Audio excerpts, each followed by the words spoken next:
हरिओम आत्मीय भक्तजनों, सप्रेम जय श्री हरि, जय राधा कृष्ण, ओम ऐं ओम, जय मां सरस्वती। आज का विषय है धन और सुख। धन और सुख, क्या इन दोनों में कोई अन्योनाश्रित निकट संबंध है?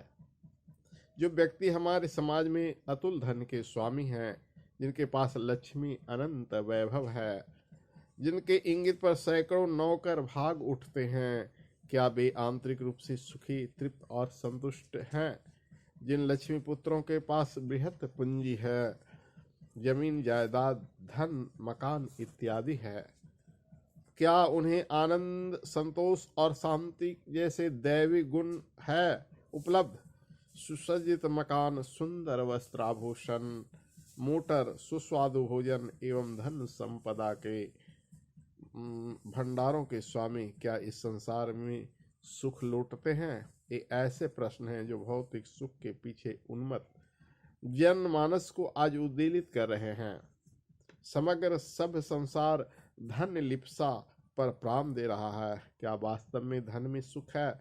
इस महत्वपूर्ण प्रश्न पर विचार करने से पूर्व यह जान लेना चाहिए कि धन वस्तुतः क्या है। धन एक ऐसी भौतिक साधन है जिसके माध्यम से हम समाज में भिन्न भिन्न आवश्यक वस्तुएं उपलब्ध कर सकते हैं और अपनी आवश्यकताओं की पूर्ति कर सकते हैं।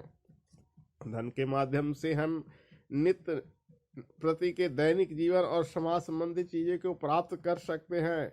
इसके द्वारा हम अपने तथा परिवार के भोजन, वस्त्र, निवास, मनोरंजन आदि भौतिक सुख प्राप्त कर सकते हैं। दूसरे शब्दों में यूँ कहें कि धन एक भौतिक साधन है या माध्यम है जिसके द्वारा हम अपनी भौतिक आवश्यकताओं की पूर्ति करते हैं और अपने शरीर को संतुष्ट करते हैं। प्रत्येक पैसे में अनेक छोटी छोटी वस्तुएं सिमट कर आवश्यक है, परंतु जब धन ही मनुष्य का साध बन जाता है और हम धन संग्रह को ही जीवन का प्रधान लक्ष्य बना लेते हैं, तो हम एक ऐसे दुष्प्रवृत्ति में फंस जाते हैं जिससे हमें लाभ और शांति के स्थान पर मोह, तृष्णा, अतृप्ति और लालच और मानसिक अशांति मिलने लगती है।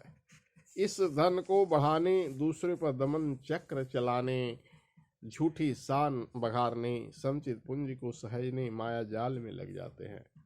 मन की शांति भंग हो जाती है और अतृप्ति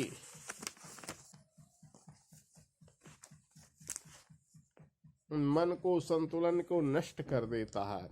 हमारे आंतरिक एवं आध्यात्मिक विकास का इतिश्री हो जाता है। अधिक धन संग्रह से लालच, मिथ्याभिमान, अपहरण की चिंता, दूसरों से प्रतियोगिता तथा धन हाथ से निकल जाने पर अकाल मृत्यु होती देखी गई है। कारण धन और चिंता अन्योन्याश्रित संबंध है।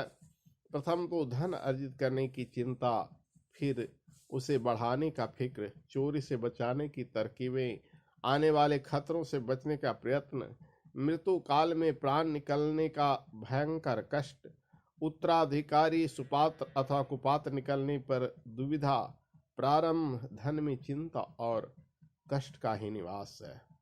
जैसे धन एकत्रित होना आरंभ होता है, वैसे ही अनेक प्रकार की कुत्सित चिंताएं, मानसिक भार, अतृप्त लालसा, प्रमाद, दूसरों का शोषण करने की राशि वृत्तियां उत्पन्न हो जाती है। लोग अपनी संतान के लिए धन अर्जित करते हैं, अपने लिए अर्जित करते हैं, लेकिन किसी कवि ने कहा है, पूत सपूत धन अर्जब काहे, पूत कपूत धन अर्जब काहे। यानी पूत अगर सपूत है तो धन क्यों अर्जित करेंगे, वह खुद कमा लेगा। और पुत्र अगर कपूत है तो धन अर्जित क्यों करें, क्योंकि वह शराब, वेश्यागमन आदि में धन बर्बाद कर देगा। इसलिए दोनों दृष्टि से धन अर्जित करना उचित नहीं है। पूत सपूत धन अर्जब काहे, पूत कपूत धन अर्जब काहे। पुत्र सपुत्र है तो भी धन अर्जित करना बेकार है, पुत्र कपूत है तो भी धन अर्जित करना बेकार है। किसी कवि ने कहा है, wealth is lost nothing is lost, यानी धन गया तो कुछ नहीं गया। Health is lost something is lost, स्वास्थ्य गया तो कुछ गया। But character is lost everything is lost, चरित्र चला गया तो सब कुछ चला गया, क्योंकि कैरेक्टर से अनंत धन के स्वामी हो सकते हैं, लेकिन धन कमाने के चक्कर में कैरेक्टर खत्म हो जाता है। इसलिए अर्जित करना हो तो कैरेक्टर अर्जित करें। धन से सुख नहीं, सुख तो आध्यात्मिकता की ओर है। जैसे हरि मित्रों, हरिओम तत्सत। ओम।